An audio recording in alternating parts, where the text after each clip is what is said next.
Vamos a ver, ñoño. ¿Qué hizo el cura Hidalgo la noche del 15 de septiembre de 1810? Estaba muy enfermo. ¿Estaba muy enfermo? Sí, le dolía mucho y se pasó toda la noche dando gritos de dolores. A ver, vamos viendo. Aquí parece que el profesor tuvo un error, ¿verdad? Pero no es así. En realidad, Miguel Hidalgo sí dio 2 gritos. Uno fue en la noche, más o menos como a las 10 de la noche del día 15, en su casa poco después de recibir a Allende y Aldama. Y el otro, el definitivo y el que todo mundo recordamos, en el atrio de su parroquia, lo dio a las 5 de la mañana más o menos, el día 16, ¿sí? Así que hay que darle chance. Por otro lado, ¿alguno de ustedes cree que un morro de los de ahora te va a entender las referencias de ese chiste? Yo creo que a duras penas te van a ubicar ahí.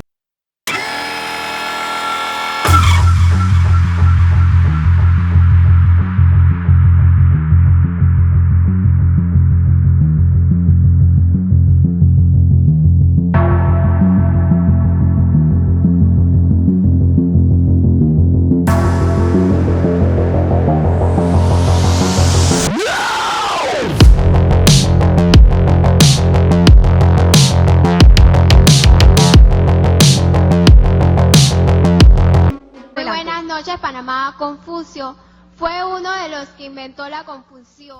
Muy buenas, ¿cómo están? Yo soy Meraz, Fernando Meraz, y ahora voy a intentar explicarte las razones por las que, según yo, la historia puede llegar a ser útil en tu vida. Si eres como yo, de esos morros o morras raras que desde el principio de los tiempos ya le gustaba la historia, bienvenido seas, hermano. Pero si no, y eras de aquellos que sufría y sudaba la gota gorda de toda la gimnasia mental que tenían que hacer para memorizar todos los nombres, lugares, fechas y acontecimientos que venían en los exámenes de historia, todo para olvidarlos 2 días después, sé feliz, este video es para ti. Ahora que si tú eres historiador o ejerces cualquier profesión que tenga que ver al menos indirectamente con la historia, felicidades, puedes agregar a las razones que diga en este video la poderosísima razón del dinero. De lo más antiguo fue uno de los chinos japoneses que fue de lo más antiguo. Gracias. Bueno, abran cancha, Capitán Obviedad. Sí, ya sé que esta la sabías, pero es tan básica que si no la digo me va a faltar. La primerísima razón de ser de la historia no es otra que la de resguardar la memoria colectiva de todo un grupo de personas. Desde la historia familiar hasta la historia de toda la humanidad, pasando por la historia de una ciudad, de una región, de una etnia y, claro está, de un país. Los más afamados historiadores de la antigüedad le dedicaron a esa función sus mayores obras, desde Manetón en Egipto hasta Simaquián en China, pasando por supuesto por el mexica Tlacaelel, uno de los principales sospechosos de la invención de ese pasado colectivo del pueblo teotihuacano y tolteca con el pueblo azteca, y por el que los mexicas estaban tan orgullosos a la llegada de Hernán Cortés.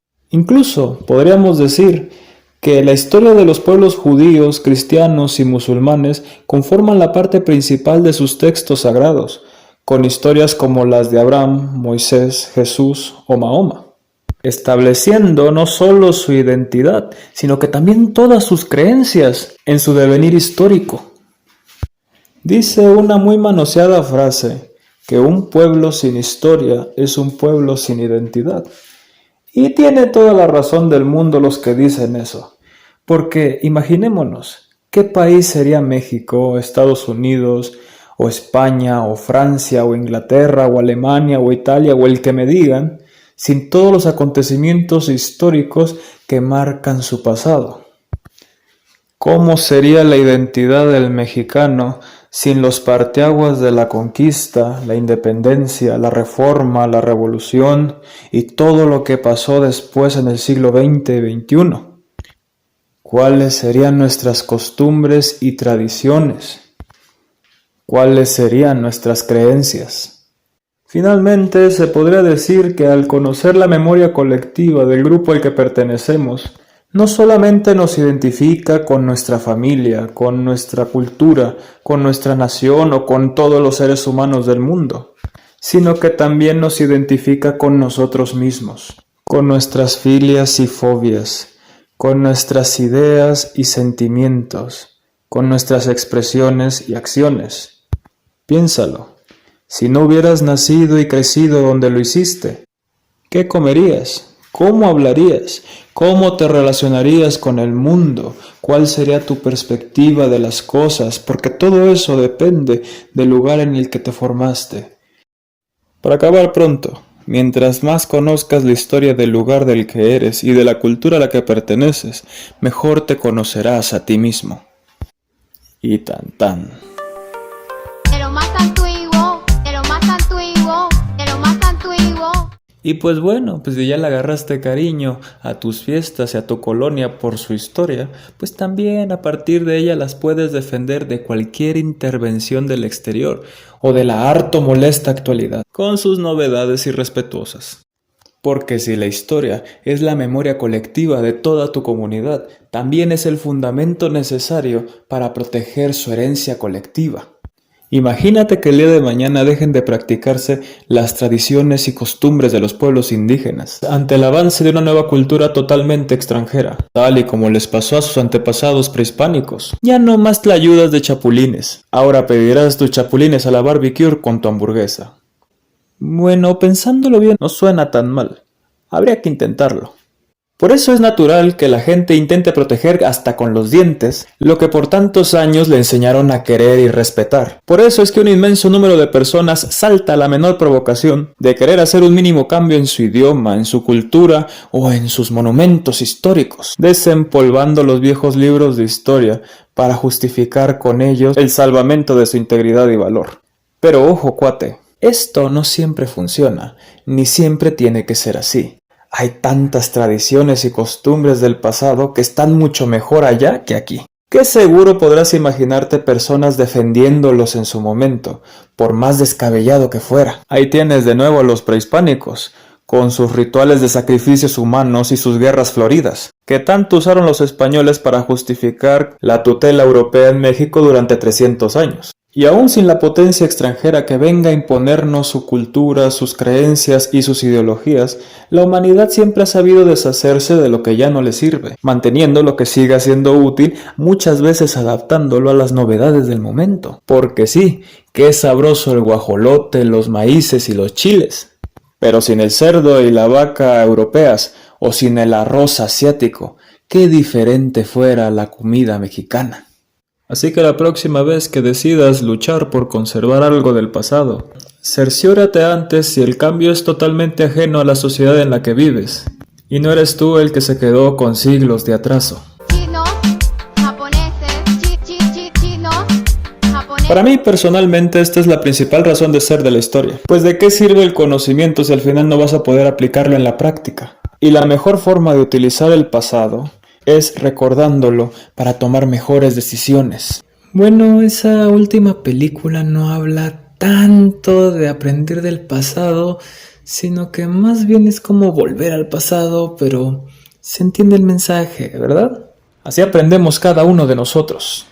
Nuestra vida es una suma de pruebas, logros y errores en la que nos damos todo el chance del mundo para equivocarnos cuantas veces sea necesario, siempre y cuando aprendamos de ello y no repitamos las mismas fallas. De eso se trata todo esto.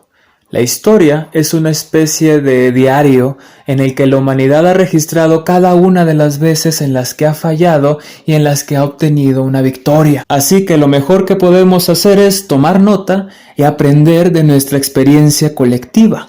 Sí, ya sé. Es más un sueño guajiro que una posibilidad. Si para una sola persona es complicado aprender de su propio pasado para no andar tropiece y tropiece con la misma piedra, ahora imaginémonos ponernos de acuerdo entre los miles de millones de personas que somos para aprender de las miles de millones de personas que fueron en el pasado. La tarea es casi imposible, como para frustrarse todos los días si se intenta. El mendigo problema, es que ahora es más necesario que nunca. Cada día se encienden cientos y miles de alarmas de que estamos repitiendo los mismos errores de nuestro pasado. Los fantasmas del totalitarismo y de las distintas maneras del sectarismo siguen asomándose cada vez que una nueva crisis se avecina. El sexismo, el racismo y el clasismo siguen más vivos que nunca. Y con cada día, las antiguas lecciones de todos aquellos que lucharon por la libertad y la igualdad entre los seres humanos perecen más en la oscuridad. Y la violencia, tantas veces insuficiente e innecesaria, vuelve a aparecer como la única manera en la que se puede luchar por derechos, dejando atrás los ejemplos de un Gandhi o de un Luther King, para caer de nuevo en los discursos sobre facciones contrarias y estatus desiguales. Si no son tiempos para aprender de historia, quizá la tengamos que revivir demasiado tarde. Espero que no sea así. Y bueno, pues estas son algunas de las razones en las que yo encontré bastante utilidad en la historia. Seguramente hay muchas más, quizá más de las que nos podamos imaginar. Si tú encuentras otra, por favor compártela, que yo estaré encantado en aprender de ti. Sin más que agregar, me despido, recordándote que yo soy Meraz, Fernando Meraz, y que la corrección histórica solo sirve en el presente. Hasta la otra. Gracias.